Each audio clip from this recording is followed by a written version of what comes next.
Korom ka jong marwa ke chendo ni mar duol ka entari pario koda bich dwe mar ang'wen higa gana ariyo pario koda dek waiko ni mathoth chendo ni korewo koda kamano mwalo ni machiegni ahinya ne ka mashaka hola county ma Kilifi ka bende mano dhi bedo twak midhi takanyo gi Trevor Mbija osekorewo makaro dhi bedo kanyo gi jalup Provost All Saints Cathedral Nairobi mano Canon Ivan Somolo gi dhigo mbake wi chike winjo benita kanisni mapacho ka mano biro mana bang' weche manyien to mokwongo magithon weche.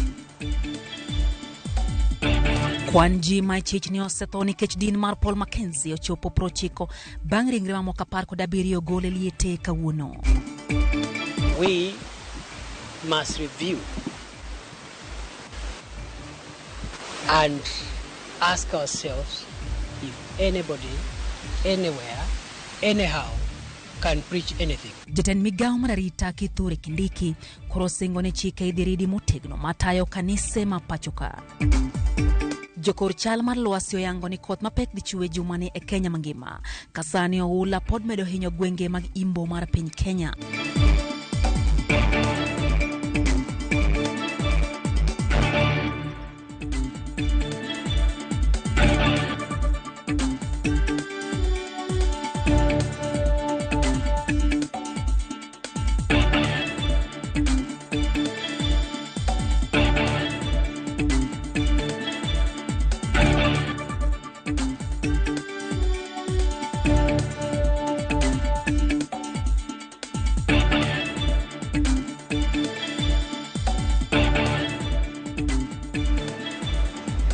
Machiegni korom ga jwange chendo ni mar duol waikoni mathoth ka wantiere kanyo gi Elizabeth Otieno maloko nwa weche gi be thuolo mar miyo wapachi helai mar machuok 2 3 auchiano no ka bende wantiere mbui Ramogi TV, Facebook, Twitter gi YouTube nyisu wapachi. Machiegni nyinga Lydia Okeyo. Jatend migao mararita Kithure Kindiki okone gidhi chako chendo mar chiwo chike ma owinjo bed ni luwo kayao kendo tayo dinde mapachoka. Kindiki oloso kano limo gwenge mag Shakahola kama osebed ka igole ringre ji ma chich ne otho bang' yudo puonj mar kanisa majiwogi ne gidonje tweyo nyaka tho. Ka jafo marwa Justo Mundi lero nwas nyaka sani kwan mar ji ma osetho ok tin ne prochiko ni mar kawuono kende ringre 17 lodho ke liete ma Shakahola. E odiochieng' mar 5 mar kunyo liete ma oyikie ji e bungu mar jadolo Paul Mackenzie e bungu ma Shakahola. Kunyo dhi nyime kaka pile. Yesu wangu. Manani uwa Yesu wangalie Yesu. Ka chenro mag reso ji pod dhi nyime kata bed ni moko kuom ji ma itemo res to podwa mondo mi owegi. Baba yangu umeniacha. Wach ma osekelo liete e pachoka kaluwore kod kwan maduong' mar ringre ma ikunyo kod ji ma ireso ma wachore ni gin jolamo e din mar Good News International Church. Wachni koro miyo jatend migao mar arita Profesa Kithure Kindiki otimo limbe mar neno kod wang'e gik madhi nyime Shakahola. Buok manie wang'e omiyo golo ote ne kanisni duto ma iyawo kaachiel kod mago manitie sani ma okoni biro mechike wi kaka owinjore gi chwal chenro gi mag lamo kendo jadolo moro amora mar din ka din biro kawo ting' mar weche ma opidho godo jokristo mage. We must review and ask ourselves if anybody, anywhere, anyhow can preach anything. We must answer that question as a country. Any preacher of any faith who kills people or engages in criminal activities in the name of religion must be stopped, and this is the time. Profesa Kindiki okoni gise yawo yore mathoth magitiyogo yudo malingling ma opondo ewi dinde kod ji maluongore ni jodolo ka hie to dolo margi okochiko polo ma osebedo katiyo machiegni kod Mackenzie. Okoni gise chako timo nonro ne jakanisa moro kendo e boma ma Malindi mapuonj mage bende chal gi mago mag Mackenzie. Any living among us who could be under the custody of these terrorists, whether in this property or elsewhere in this country, we must rally ourselves and make sure that we save lives and that there is no further loss of lives from this kind of dangerous criminality. Limbe mar Kindiki e bungu ma Shakahola biro e kinde ma kuonde kano ringre mag joma otho e kaunti ma Kilifi Yuak ni thuolo mag kuonde kano ringre nyalo remogi kaluwore gi kwan mamedore mar ringre ma ikunyo odiochieng' ka odiochieng'. Ringre 17 med kunyo odiochieng' ma kawuono, kwan makelo ringre duto mag ji ma otho nyaka 90. Ji mamoko 2 ma iparo ni ne tiyo machiegni kod Mackenzie e dolo bende ne ondhi, ka ji 3 mamoko to ne oresi. E kinde ma pod anyuola mag ji ma olal medo nyiedhore mar manyo kendo yango ringre, Kindiki ogolo singo mar neno ni Mackenzie ochulo ketho mare. Obogo chwale e doho maduong' mar piny mangima kod ketho mar kelo tho mar ji mathoth ma onge ywago ang'e. It's possible to charge them with a crime of genocide under international and Kenyan law. Therefore, we do not expect that Mr. Mackenzie will get out of jail for the rest of his life. Tend County ma Kilifi kaachiel kod riwruok mar Red Cross ogolo namba ma ji mamanyo anyuola gi nyalo tiyo go e gochonegi. Mae en 199. Bende gikoni gin kod joggi osiptand sub-county ma Malindi, kama ji man machiegni nyalo yudoe kony. Judith Omondi, Ramogi TV. Wach mar medruok mar dinde mayore ma osieke pacho kanyo korom gajuang pedboard medo nyuolo paro mopogore ahinya kaluwore gi midhiero ma osajuko jopiny ma otendre kod dindego. Oganda bende penjore gima jopiny rango kapok gidonje din kata lutore matute iye mag kanisni. Simfros Okinda notwak kod oganda gi jodolo wi yango kanisa makare kendo ma ok nyal rwakogi e midhiero. Odiochieng' mar 5 mar kunyo ringre kod reso oganda e puodho Mashaka Ola. Kaka saa medo sudo kaka kwan joma otho medore. Thoe mokel kod puonj magalagala mar jadolo Paul Mackenzie. Penjo maduong' en to ang'o matimore moko kuom ute lemo ma pacho ka. Ne waloso gi moko kuom jopiny ewi moko kuom gigo magirango kapok gidonjo e kanisa. Dhie kanisa mar anyuola ni gi jodala wuok ni kibire town kae tidonje kanisa mopogore. Dhie kanisa mano idonge kichako tis. Nyaka ing'i ni doctrines mag church chalo nang'o. Mar ariyo nyaka ing'i ni ati kanisa ni be en kanisa mang'iyo doctrines mag regulations mag Nyasaye. Nyasaye kidhi e kanisa tilemo gi chunyi ting'iyo gima dhi nyime. Jadolo Evans Omolo jiwo jopiny mondo go kogno kanisa kapok gidonje. Ng'ata ma en jakristo, ng'ata madwaro weche mag lemo, ng'ata madwaro weche mag dongruok kendo dhi nyime, moluongo ni honni, mondo obed motang' ahinya kod kit dinde mosieko kawuono moger alwora mar ng'ata achiel. Lois Okelo ma en jadolo kendo jahocho lero ni nitiere ranyisi ma ng'ato nyalo tiyogo e rango ponono ni kanisa moleme en achiel kuom mago manyalo bedo gi puonj ma ok ni kare. Ka entiere gi chik ma awacho ni ing'eyo kaka ichiemo, gik michamo, kaka irwakori, ochiegni pimni nyaka kaka inindo. Ka in ng'ama mama bende nitie kaka ipuonji gik monego itim gi saa moko onego itimgie, to magi gin gik monego bed ni inie kod thuolo ni itimo gi saa mowinjore gi kaka owinjore, to onego bed ni chako bedo motang'. Lois lero ni chan gibedo chien e dongruok ema miyo jomoko ringo dhi e dinde moko matemo yalo mwandu kata konyruok ka mine ema kinde mathoth ringe kanisegi. Osike gi midhiero gi responsibility ma joma mine nigo en matek. Mar ariyo wan e mwanyuol.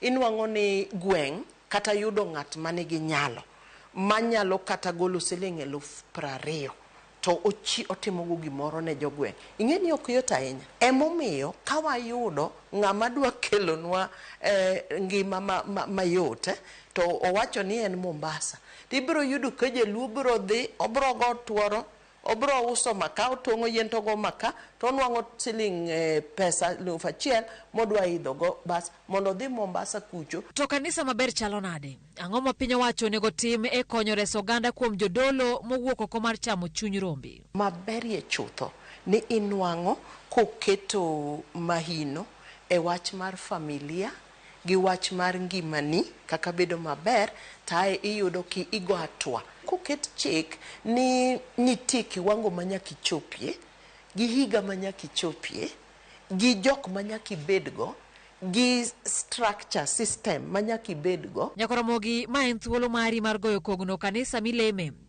Ponono ni en achiel kuom mago manyalo biro hinyo ngimani kata oyo. Simfros Okinda, Ramogi TV.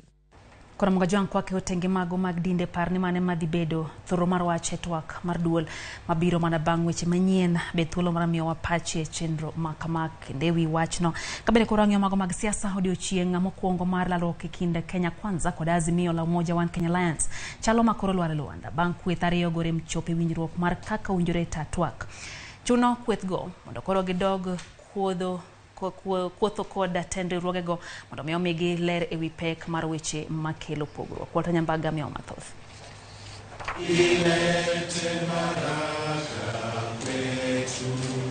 E kinde romo mar ariyo mar kweth Kenya Kwanza kod riwruok mar Azimio la Umoja One Kenya Alliance boma Nairobi, jokombe kamiti ji 14 oketa yanga ni twak margi othachupi kendo winjruok olwari Luanda wach mamiyo nyaka gidog kuom jotendgi ma en jatend piny William Ruto kod ogai mar Azimio la Umoja One Kenya Alliance Raila Odinga.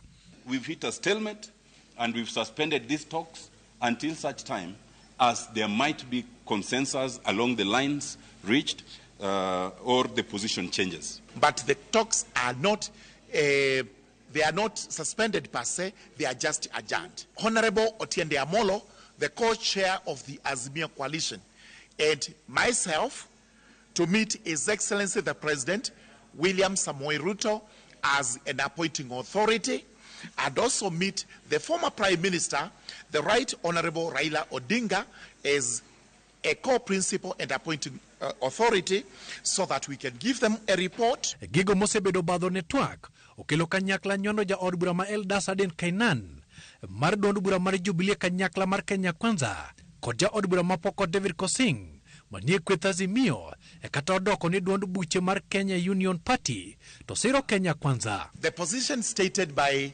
Azimio may be correct even with the registrar of political parties and everywhere else. However, as a matter of fact, that may not be the case, because as far as Azimio is concerned, they have expressly expressed their intention to work with Kenya Kwanza. The Jubilee Party has not signed any post-election agreement with the Kenya Kwanza team. The position so far is that Jubilee still remains in Azimio. They have not exercised their rights under the coalition agreement to withdraw. And as such, there is no way one member of Jubilee who is part of Azimio can be part of the membership of the opposite team. Utinda molo lero ni Aden Kainan en jalup Wycliffe Oparanya ma en jakom mar Azimio ka David Kosing to en jalup jakeno mar Azimio gino mamiyo ok giseyiere weche mag jwang'o duond buche mag siasa ka ok oluoro kod chike matayo duond buche mag siasa go e kaka ondike kod apisi marango duond buche mag siasa midendo ni ORPP. The Honorable Aden Kainan is a vice chair to the chair of Azimio, and that remains to date. The Honorable Kosing is the deputy leader, and as such has not made any motion or any indications to move. I will also have you know that the Honorable Kosing holds the position of deputy treasurer in Azimio to date. Kenya Kwanza kod Azimio e koro dong kod yiero manyalo kelo winjruok e kaka ka jodito ma Kenya Kwanza ogolo jo od bura ariyogo e kata jo od bura go yiere mar wuok gino wuon e kamiti go ma oko sondgi. We can go for a win-win situation in these talks, which means no side loses. And the only way that can happen is for the two core principles or the coalitions themselves to withdraw the objections. If that happens, it means Honorable Kainan and Honorable Kosing continue to sit in these particular talks. It's a win-win for everybody. Is if our appointing authority choose to withdraw any of those gentlemen on their own accord, because that can also be done. Walter Nyambaga, Ramogi TV. Daka pagang wenya kuram gajuang bangsa chelo midhiambo chendo endulo medo kelo ni weche go manyien arwa kikacha nego kodwa mbaka hari adek au cheno no kabende wanchire mbui kanya no ka ote donjo to kapo kwa yo matin hadi somo na machuo kende kaito wa yo matin. Mwalimu Eunice Ochieng kantire Nyamome Migori County wacho ni gin gi Irene Ngao, Jennifer Ngao, Rispa giduto giketo wangi Ramogi TV kachel gi Steve Agnita giduto giketo mana wangi ka Joan ka wuok pundo kalanya bende wacho ni kodwa chendo kanya kora mga juang mede horo ote magi oyo matin kwa dogo podwa ntire kodwa chematho.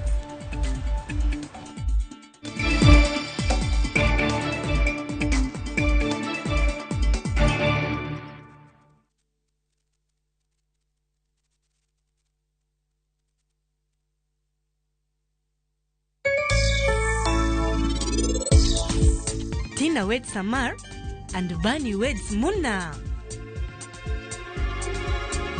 Manyien Sacha, gimora mora koro kethre ka. Make your mealtime more magical. Buy any participating pack. Check under the cap to get your code and stand a chance to win free food shopping for a year, plus millions in instant cash, airtime, and shopping vouchers.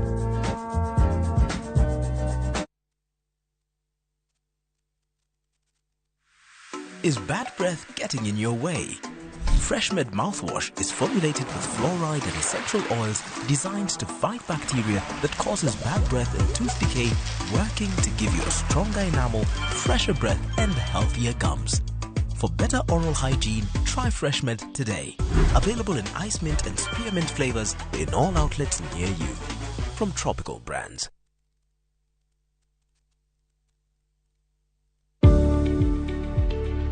Bed kod chenro mong'ith mar ohala makelo kanyakla rieko mar kwano muom midwa tiyogo, diekni mag yudo chiro kod kaka idwa tayo ohala. Ma biro miyo iketo pachi kamoro achiel moriere kendo bomiyo ikawo kenge makare ewi ohandi.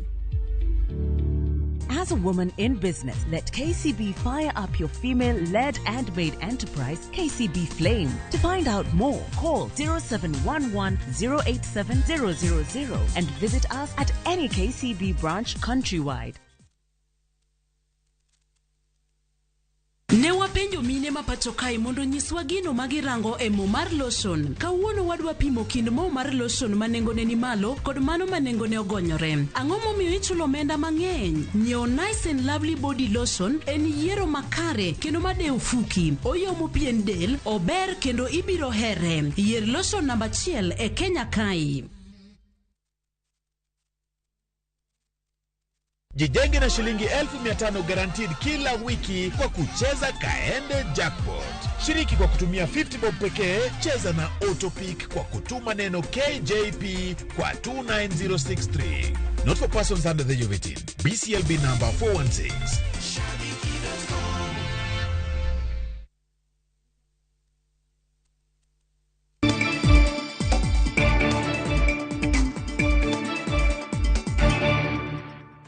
Machiegni kelo nyakorom gajonge erokamano kuom medo kete mana kae Ramogi TV wadhi nyaka kaunti ma Homa Bay moheo familia 70 dhowedhe mwaka 7 mayudre West Karachuonyo kaunti ma Homa Bay pio ula odare utegi magipango e dhowedhego makaluwore gi koth mapek madhi nyime gi chue pacho ka makoro kelo kanyakla kethruok mag mwandu e dhowedhego. Ripota mar ma Homa Bay Halia Beach nitiere kod ler mathoth ewi wachno. Onge yo moro amora manyalo konyorago kopogore gi jirende na man machiegni. Elimbe mane watimo e dhowath Matausi West Karachuonyo wuode ka chud bura ma Karachuonyo yango chandruok ma midhiero mar oula okelo ne jogo mopango ute dhowedhego kaluwore gi koth mapek madhi nyime gi chue pacho ka. Tausi en achiel kuom dhowedhe madirom 7 e alworano ma familia ma kwan gowengo 70 pi mapong' kendo muomore ne odaro e utegi magidake kendo rocho chenro mag lupo kaachiel kod yore mag ohala e dhowedhego. Lea Kinyi en achiel kuom jogo ma masira mar oula okelo negi chandruok. Koth kano yuda ot gi nyithindo koth no odwanega yot gi nyithindo nikech ot no mukore maonge kata kaka na nyalo chako. Gik moko no miya kanyo machalo kaka krede moko na kano nega ng'ato. Emano mako ot. Sirikal mar country ne wakwayo ni mondo miyo okonywa nikech onge kama nyalo dake.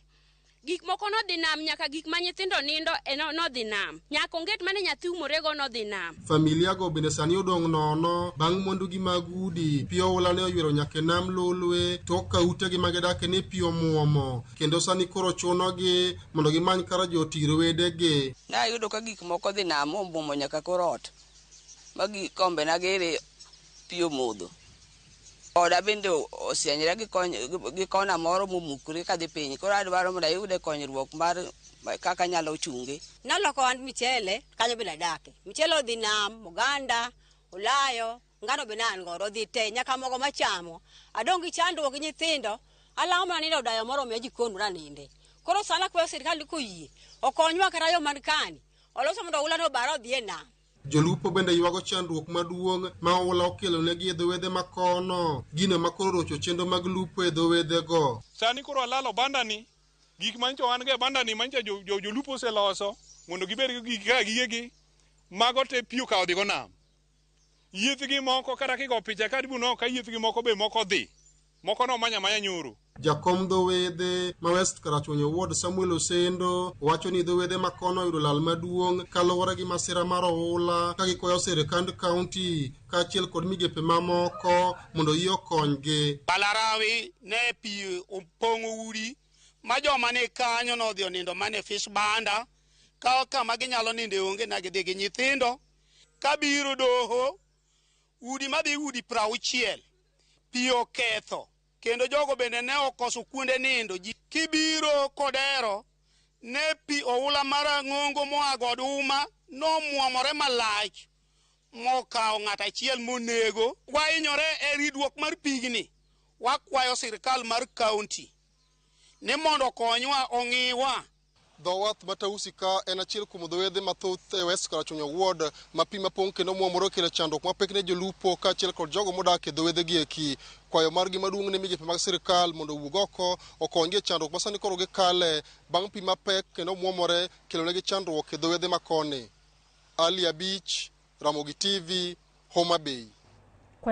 Kwaya Homa Bay wadhi nyaka kaunti ya Migori kama peini mathoth e kaunti ya Migori sani koro oklore kendo jowuoth bedo kod pek mar wuoth. Migawo mar apaya kod wuoth e kaunti no ma Migori oyango ma ka giwacho ni kethruok mag peini gi okel kod koth ma koro osebedo ka chwe kaunti no. Jatend migawo mar apeyini e kaunti ya Migori John Oringo lero ni thoth apeyini okethi kod koth wira ni thothgi ok nolosi e kidienje ariyo ma ogik e tend gavana machon Okoth Obado. Oringo wacho ni giseyudo ywak mawuok kuom oganda kotenore kod rach mar apaya kendo kaka kaunti gidhi nyime kod loso apeyini ma koro ok kalre seche ma koro girito koth mondo mi odog piny mondo gilos apeyini duto ma oket negi omenda e hik omenda ne. Ni wa richo higa mokalo ne okong'igi, higa machielo ne chal ka gima bende ne owegi. So ne wan gi data ni ndernigo onge kaka ginyalo konyowa. Ni wan go kama ng'eny to ok ne ginyal tiyo. Wayudo grade achiel kende manyalo tiyo. Ting'e ni Migori duong' those wards. So nawacho ni mondo mi wabed effective wakony ji nyaka wane ni tingni wagi gi tipas wagi waloso gi magitiyo.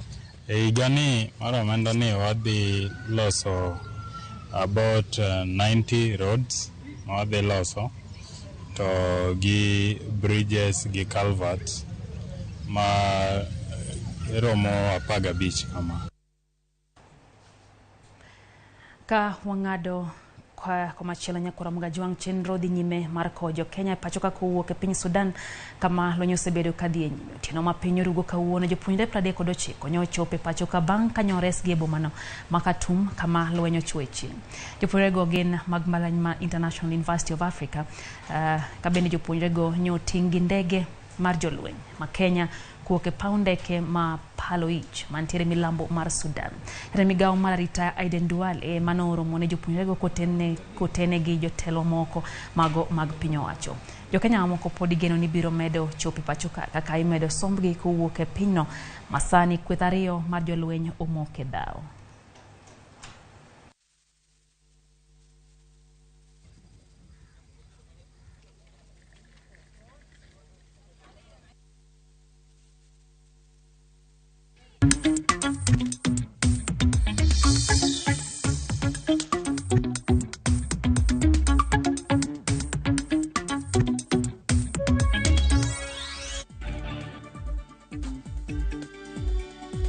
Mago mag tuke riwruok makelo kanyakla kembe ma ondiko gande tije pacho ka FKE koro ywago medruok mag osuru ma piny owacho osebet ka chwalo kama giwacho ni mano medo pek matimo ohala.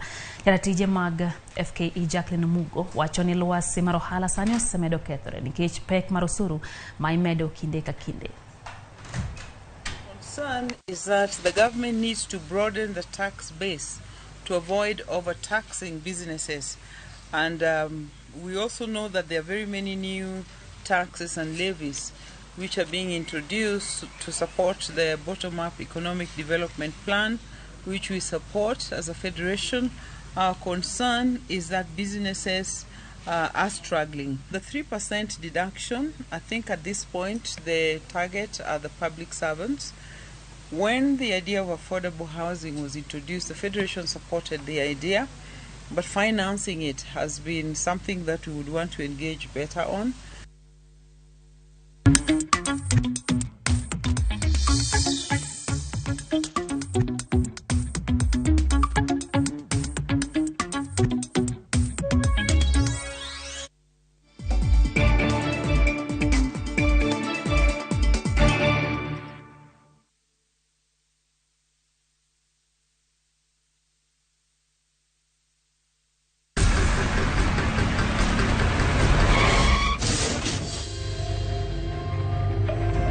Pole sana madam.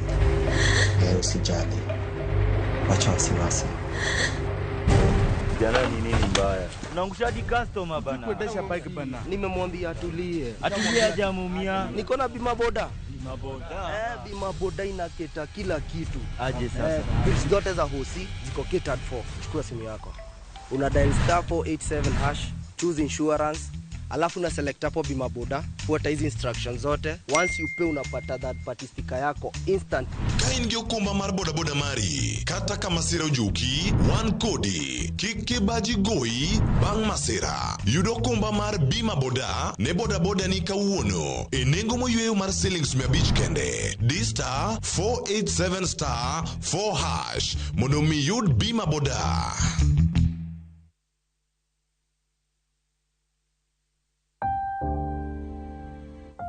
Onego wachung kachiel gi jowetewa e kinde kuyo. Kilalo ng'ato miero, to diher mar lando tho kod liel mare. Ramogi TV biro chung kodi e miyo jalno miero kopo maber.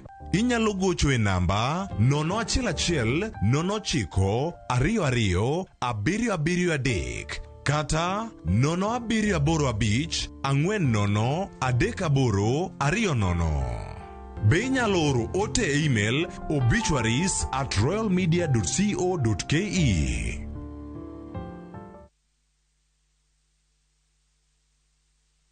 Hey, Minwa, Agal Toto, Abebo. It's been a while, but you're looking so fine. And let me ask, have you eaten? Have you taken lunch? Don't punish yourself. Let me wire something kidogo kwa simu. Is 70,000 enough? Hii weather iko na baridi hawa. Should I book some hotel in Diani or Zanzi? And let me ask you, will you use chopper, business class or first class? Dial *811*380# to get a Toti Jaber. Kenyans are winning big on shopbaki.com. Bet on these games now and enjoy highly boosted odds. Not for persons under the age of 18. Play responsibly. Shopbaki.com is authorized and regulated by the BCLB. License number 416. Shopbaki.com.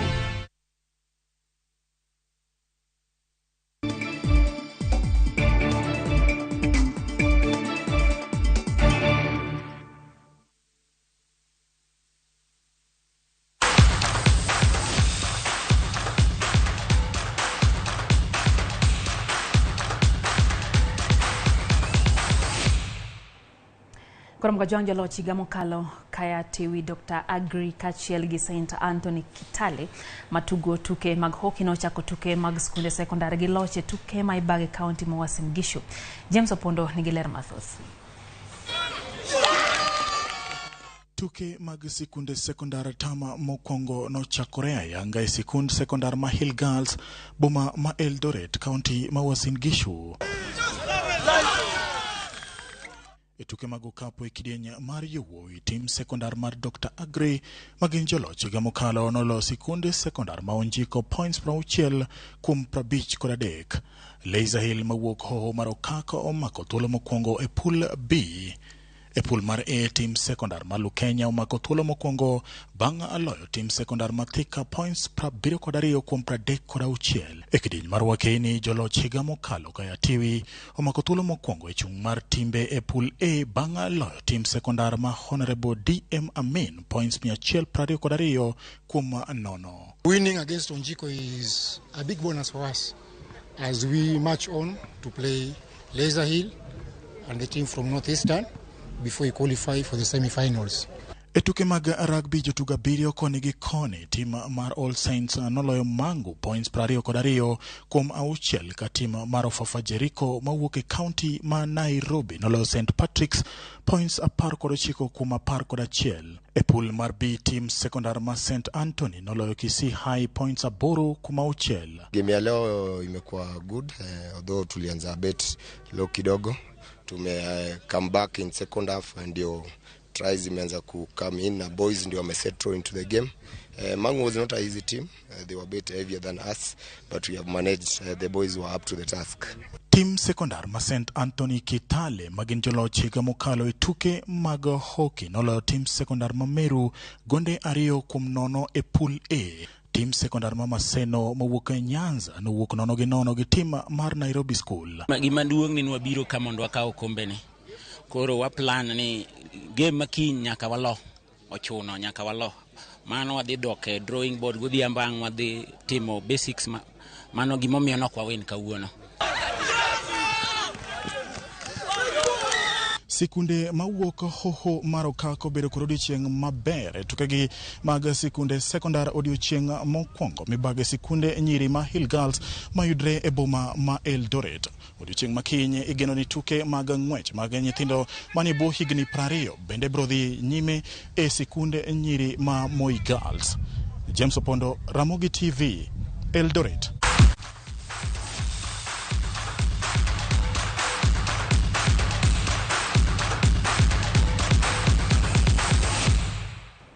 Mane makelo giko mar kidieny mokwongo mar chendo madul nyakorom Kajwang' kabenanyi sikacha ni kidieny mar ariyo ajata chendo ni Trevor Mbijo sekore gi wendo ne Canon Evans Molo ma Cathedral kidiko mpake wechego chike mabende tayo dinde kada kanisa pacho ka hoimore Trevor.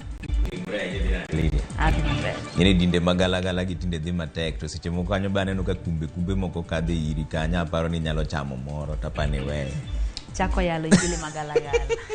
Paro ni Canon Mbijo chako di nyakorom Kajwang' kete mana kaka entiere kod penjo ari adeka ochelo nono kabende wantiere mbui Ramogi TV mano emakelo wa giko mar kidieny mokwongo wanere kendo saa 3 kwa kweli ni wechego manyien kachiel gi George Bat. Riti masani nyinga Lydia Okeyo Elizabeth Ochieng' osebedo kalo kuna wechegi ibedo godhiambo makare.